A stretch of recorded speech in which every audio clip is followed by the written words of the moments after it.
GLPS ಎತ್ತರವುಳ್ಳ ನಾನು ಈಗ ನೀರಿನ ಒತ್ತಡದಿಂದ ಹೋಗುವ ಕಾರನ್ನು ಮಾಡಿದ್ದೇನೆ.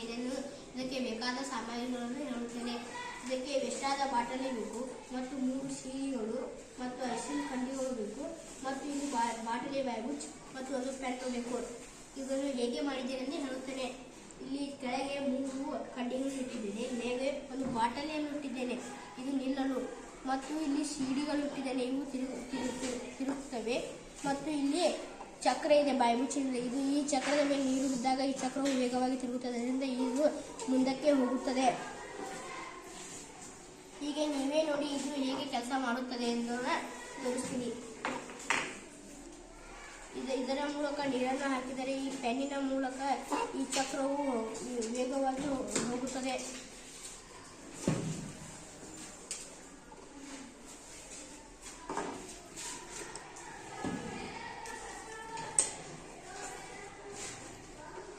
ವಿಜ್ಞಾನದ ತತ್ವ ಅನ್ವಯವಾಗುತ್ತದೆ. ಇದಕ್ಕೆ ನ್ಯೂಟನ್ 3ನೇ ನಿಯಮ ಅನ್ವಯವಾಗುತ್ತದೆ. ಪ್ರತಿಯೊಂದು ಕ್ರಿಯೆಗೆ ಸಮಾನ ಹಾಗೂ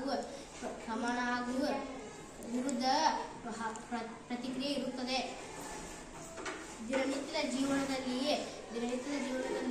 ರಾಕೆಟ್ ಅನ್ನು ನೋಡಿದ್ದೇವೆ. ಅದು ಹೇಗೆ ಹಾರುತ್ತದೆ ಅಂದರೆ ಅದರ ಕೆಳಭಾಗದಲ್ಲಿ ಗ್ಯಾಸ್ ಮತ್ತು ಇಂಧನ ದಹನ ಇರುತ್ತದೆ, ಅದರಿಂದ ಅದು ವೇಗವಾಗಿ ಮೇಲಕ್ಕೆ ಹಾರುತ್ತದೆ.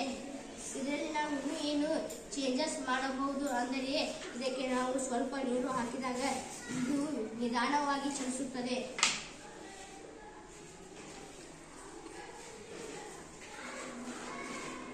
ಇದಕ್ಕೆ ನಾವು ಸ್ವಲ್ಪ ನೀರು ಜಾಸ್ತಿಯನ್ನು ಹಾಕಿದರೆ ಇದು ವೇಗವಾಗಿ ಚಲಿಸುತ್ತದೆ.